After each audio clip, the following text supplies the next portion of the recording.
Hello, you're on Initiative Africa. My name is Asha. Welcome to this new edition of your weekly magazine featuring Africa on the move through smart innovations and initiatives that work.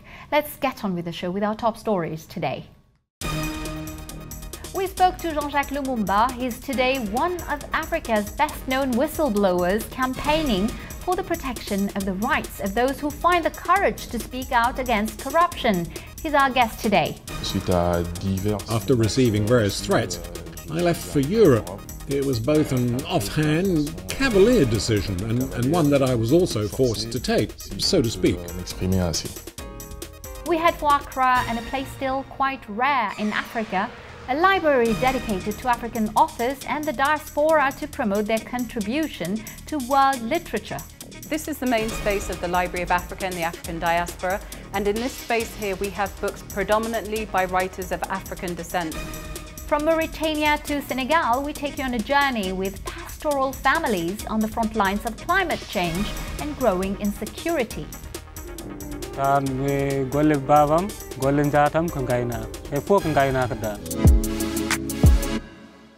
We start hearing more and more about it, and not only on the continent. African literature is exporting very well, with a new generation of writers celebrated around the world, and it also attracts enthusiasts. In Accra, Anglo-Ghanaian Sylvia Arthur came up with the idea of developing her personal collection into a library of 4,000 books to pay tribute to the continent's contribution to world literature and to encourage young authors. Our journalist John Awotwi visited this exceptional place. Take a look. Ghana's burgeoning literary scene has received a significant boost with the introduction of the Library of Africa and the African diaspora, Ghana's first subscription model library, founded by Ghanaian British writer Sylvia Arthur. It's in the heart of Accra. In Ghana, there is a lack of access to culturally relevant books.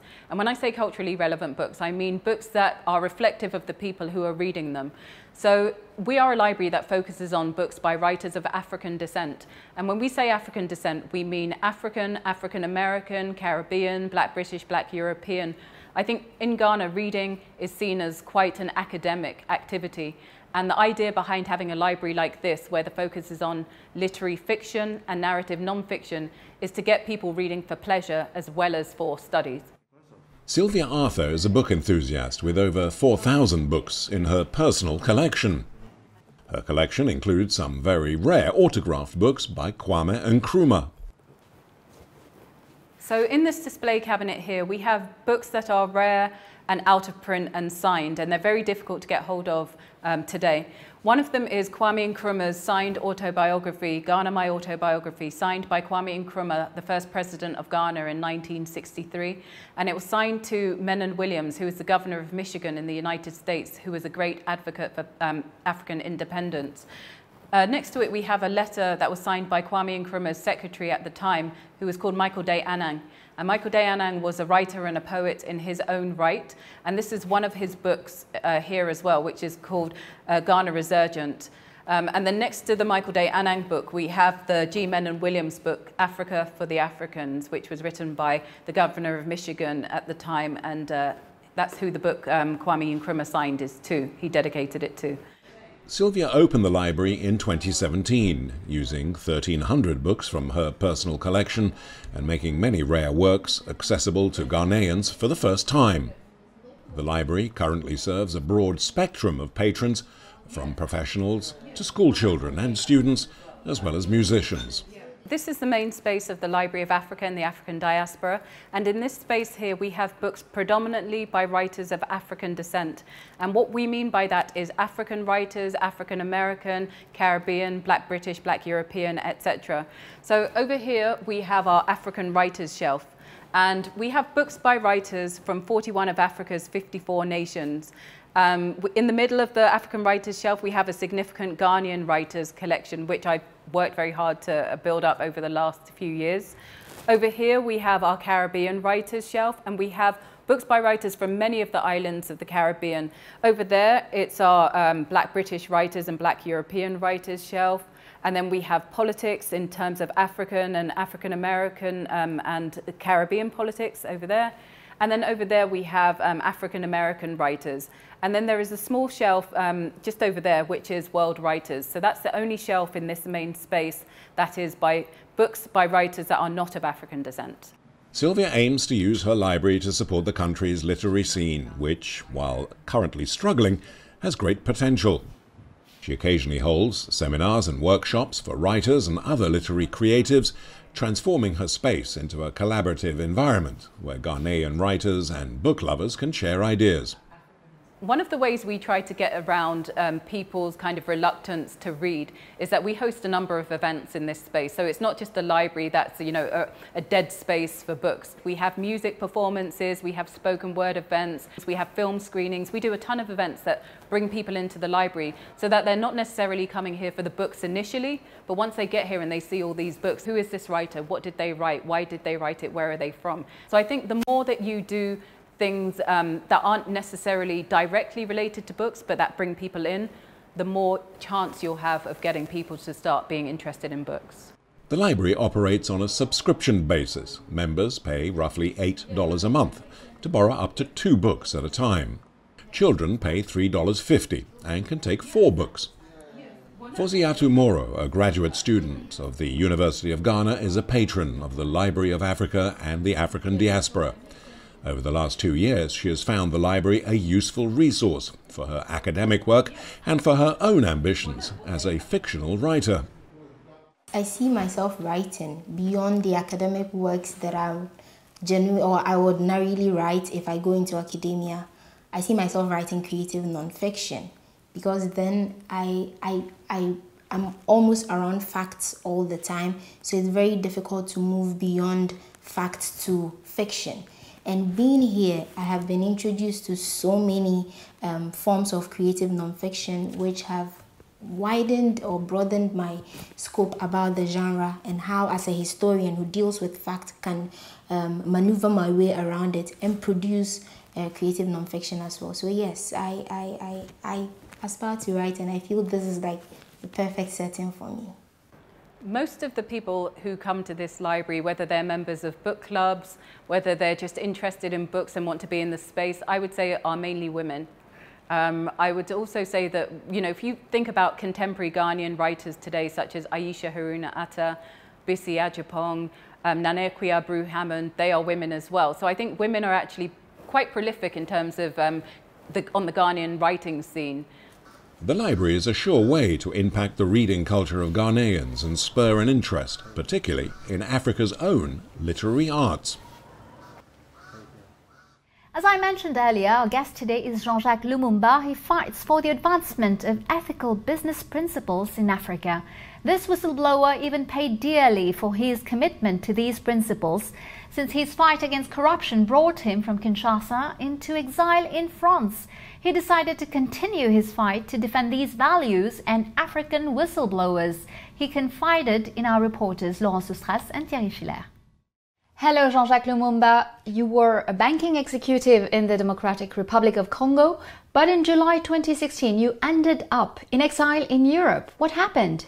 It so happened I began to notice several acts of embezzlement in my bank, and unfortunately, after receiving various threats, I left for Europe. It was both an offhand, cavalier decision and one that I was also forced to take, so to speak. What can you tell us about the thefts? Several $1 million were involved altogether. Some amounts were stolen straight from accounts in the Central Bank of Congo. And there was money that I'm not exactly sure how it was stolen, but which were handled in a non-orthodox way, contrary to Congolese banking laws. Regrettably, the managing director of the bank at the time was involved in the fraud. So you sounded the alarm, and that's when the harassment started. Exactly. The harassment began and the death threats, and that's what forced me to leave the country. A few months later. Afterwards, my family came too, then my brother, then my sister also arrived. It's a situation that became more serious as time went by. It began with the issue of respecting banking laws and regulations, but which subsequently took on a very, very political overtone. When you arrived in Europe, you showed up with what was and is known as the Lumumba people. Who are they exactly? Il s'agissait, comme je l'ai dit, de plusieurs opérations. Well, there were, as I said, a series of illegal financial operations which involved a number of people with ties to the former regime and companies also linked to the old regime, which all passed through the bank where I was working, but without regard to any of the rules. For example, there was money coming from the Central Bank of Congo going straight into the accounts of private companies and other operations like that. So I thought the right thing to do professionally was to point all this out to my superiors. But I was threatened and I was forced to leave the country. Details of these transactions, along with many documents, have now been handed over to the whistleblower platform in Africa that is handling it, and continues to use these documents to shine a light on everything that happened at the time. How are these platforms for whistleblowers in Africa supporting such cases today? Au fait, ces structures aujourd'hui protègent les lanceurs d'alerte.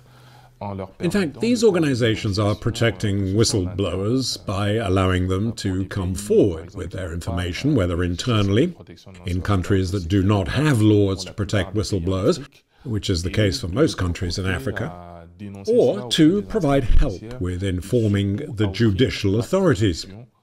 It's mainly to offer protection to whistleblowers, because the problem facing whistleblowers in Africa is that we often find ourselves facing the risk of imprisonment or even death and having to flee the country.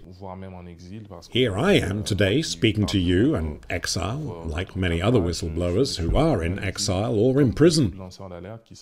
So the platform has the ability to use its skills, its determination to protect whistleblowers in Africa.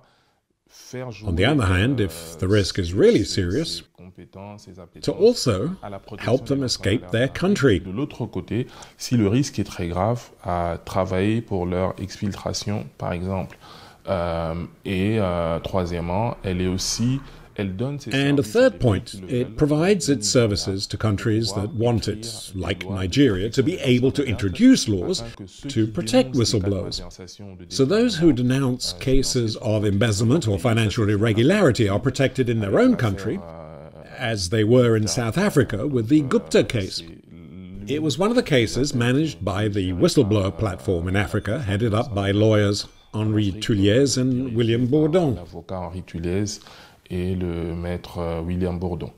There are very few African countries that have laws to protect whistleblowers. Do you think there's an increasing need for this among Africa's younger generation?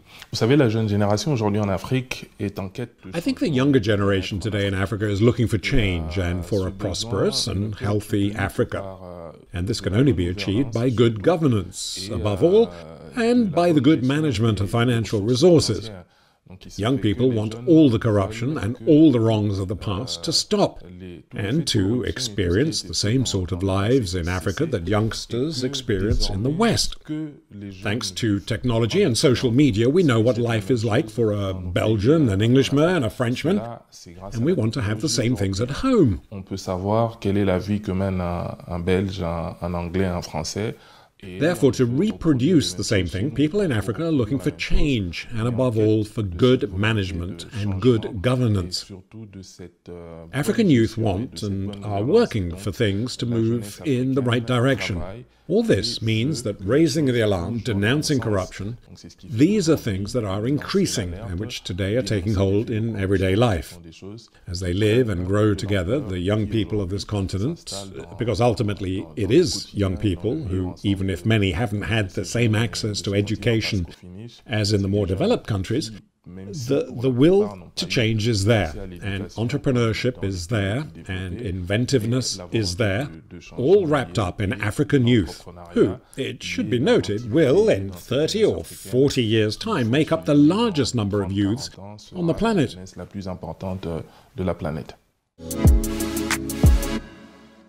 Welcome back to the second part of our show.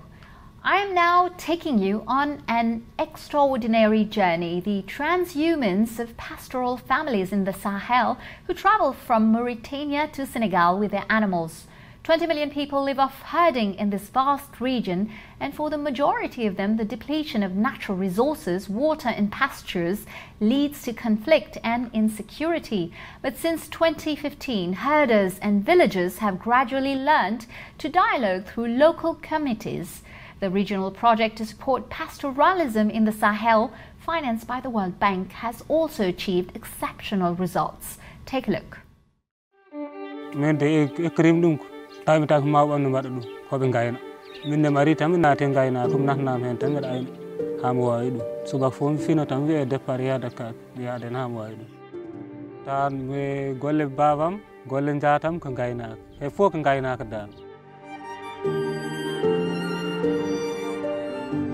Takim ek kedum tawi mi tanam hena wat babi am hena mbat se hodo gasitan min ek kan min jele hot odo jaman hena wadi hen de min gonata min jahata tan balli didi min jotto hena wadi hen de min badata hedde balli sam walla balli sappo joyi walla balli no gas hena wadi min kebe hen caade wurno men wurt ma ayne yahna kaaki de mojje siko de moƴƴi mi wawa hen wuur ko ɗum wurtim hen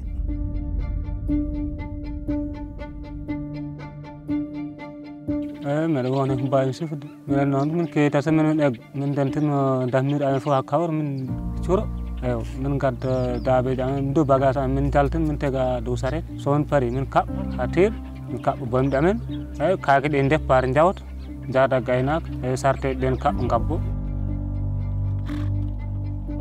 ala hoɗo ko wawata nani hoɗo hewatno min gona ɗo ha top joni noon oɗo jamanu kam hoɗo ustot tan min jaa komin tawat toon ko fode min dañde mumen caɗele probléme ndiyam ga hay guete mumen minen hen dañi kadi probléme mi indi kam haɗa indi fulɓe kam aɓe ɗo keewa siko wurno enen to ɓen macciɗo ɗo wuɗɗi kam hoɗo koko ɗo heddi ndiyam ɗamde kam haɗam yeewe probléme sabro bi on somin jeeyi han min taw hom woyde han min taw mboɗo han min jollo janggad min gonɗo goto hen to dañ barili min gar hoɗo ko noon noɗi hoɗo seeɗa tan noɗi hoɗo kam o ñamde nde kam min neɗɗo mankat ñamde tan yeeya mbawdu mum sood gooro mum ko noon tan min gonira hen gooro amen min ƴooga hen ndiyam amen heddi ko won gooro wooro amen min cooda hen maaro min cooda hen nebbam min cooda hen dal wadde ko maaro gueƴe cewɗe ɗe min dañi min cooda hen gawri amen ɗum woni gooro ɗum min codta gawri si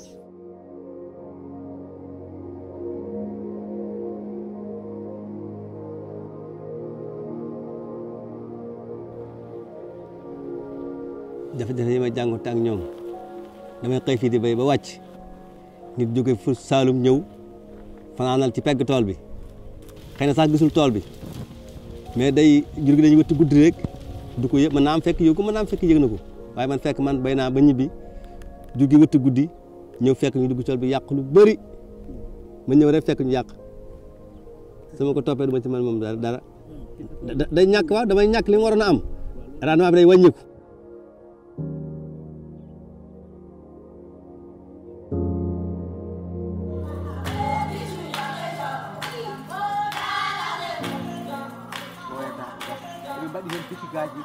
Le but de cette réunion, c'est d'engager un dialogue entre agriculteurs et éleveurs pour se comprendre, pour minimiser les conflits. On discute et on trouve des compromis. Avant la création de ce cadre, il y avait beaucoup de conflits qui ont même amené à des morts d'hommes, qui ont amené même à des empoisonnements d'animaux. Mais depuis la création du cadre, avec les concertations, avec les réunions que nous organisons au niveau des communes, au niveau des départements, il y a eu vraiment moins de conflits. mbeɗa wawi hen sifade hen honde baali taken ñakke ko rafinatata mum il faut ñakke soko ñakka koko dañat probléme ko ñabbu mum tan tagit ga arde ko pour jawdi ndi dañan hoɗo koto ñaami jawdi kam sa wondi hen may ando woni hen c'est que sellade may ando c'est que ɓiire aɗa nden ɓerdita a yen ɓiire ane kadi ko noon tan mbatta ma wode ɓe janggi mi gaynama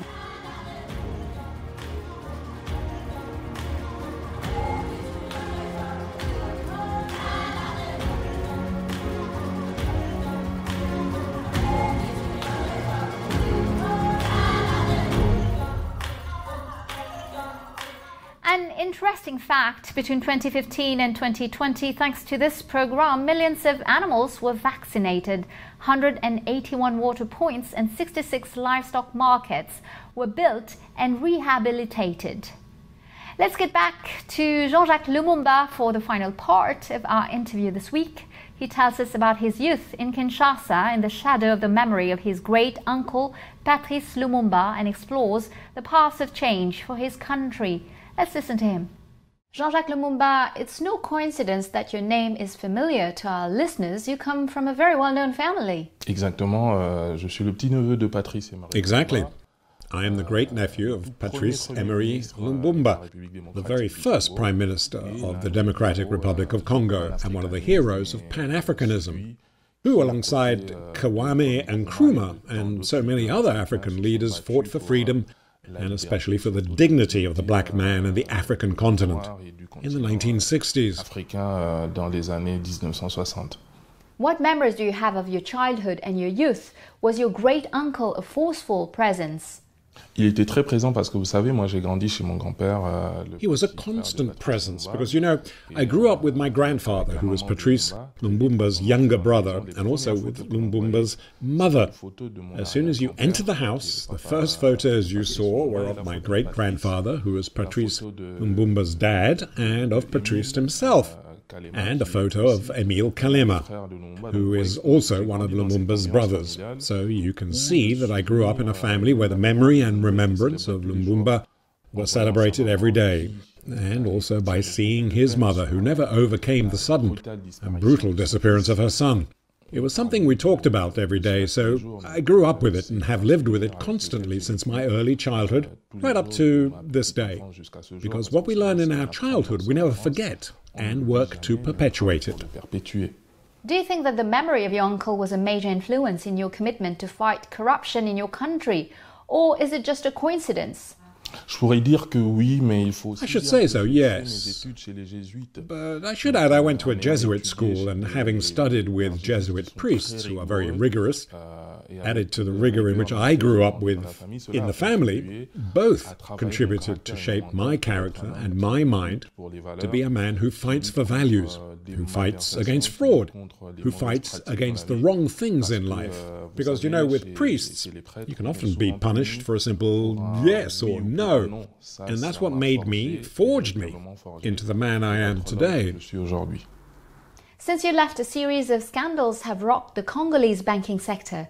Today, there's much talk about the nominee accounts opened by Israeli businessman Dan Gertler. What do you think of these new allegations? My take on these new scandals is that since the ones I first revealed in 2016, there has not been a lot of reforms to restrict this type of incident in the banking sector, which is not good. The goal for which we are fighting, and for which I also fight, is to reform and clean up a sector which doesn't really promote, right now, healthy investments. The aim is to safeguard and protect an entire economy. The case shows there are reforms to be made. There are changes to be made to prevent the banking sector from becoming adversely affected in the future. It's a sector that's very open to the world, very dependent on foreign currencies, mainly the US dollar and the euro. So you have to make sure the investments that come in are safe. When there are scandals, it hardly helps present a good image of the country's financial industry. Therefore, my thoughts are first of all of regret, but also I have some hope, since there's a chance to be able to work to restore the image of banking with the right people in the right places, and that in the future real investments can flow in to allow the country, which is strategically powerful and immensely rich in minerals, to allow the country to undergo an ecological transition, something the banking sector must follow in order to support the enormous potential that this country has in the very center of Africa. What do you think needs to be achieved first? Good governance? Ever since 1960, Congo has suffered from flagrant issues of governance. You know, the first democratically elected Congolese government was overthrown, and ever since then, the whole political situation has become disjointed, especially when it comes to elections. The rulers have no respect for what the people want, as, unfortunately, they do not depend on the people. They do not reflect the voice and the will of the people. There is a problem of vision, there is a problem of governance, and there is also a problem of having the right people in the right place. Congo is full of talent, whether at the local level or at the international level. The country does not have a human problem. It has a leadership problem at all levels. Because take just what is happening today. We can see that there is no forward thinking, there is no planning ahead, no preparation. So yes, it is a problem of governance and especially leadership. Recently, some new organizations have emerged, notably one called The Congo is Not for Sale, which actively campaigns against corruption. Does this give you some hope? Ça nous donne de l'espoir parce que le Congo n'est pas à vendre, qui est une plateforme dans laquelle... It does give us hope, yes, because UNIS, a group of which I am a member, works alongside Congo is Not for Sale. It's a campaign that has united national and international NGOs as well as several activists to talk about issues such as corruption and transparency. Therefore, it gives us hope. Also, because today the authorities seem to be listening, even if whatever actions they take afterwards fail to fully satisfy what the Congolese people would really like to see happening. But it gives hope, because we have learnt to fight together, not as individuals or individual groups. We have united all our efforts to make sure these uncomfortable truths, these questions, above all the question of corruption in our country, which is an issue experienced in several African countries, that the question of corruption is put front and center. We can fight against corruption by being together, by pooling our resources to ensure we can be heard inside Congo and outside Congo, so that tomorrow new agreements, new perspectives can help this country to be the force that it should be. So it is a hope to have, to use in this campaign and in this coalition that we call The Congo is Not for Sale. Jean-Jacques Lumumba, thank you so much. Merci. Thank you. That's it. Initiative Africa is over for today. You can, of course, find Jean-Jacques Lumumba's interview and the replay of our programs on our website, africaonair.com. And, of course, you can also find us on all our social media channels. Feel free to share, like, and comment with the hashtag Initiative Africa TV show. And don't forget, next week, same time, same channel, I will see you again with a new edition of Business Africa. Have a great week, everyone, and goodbye.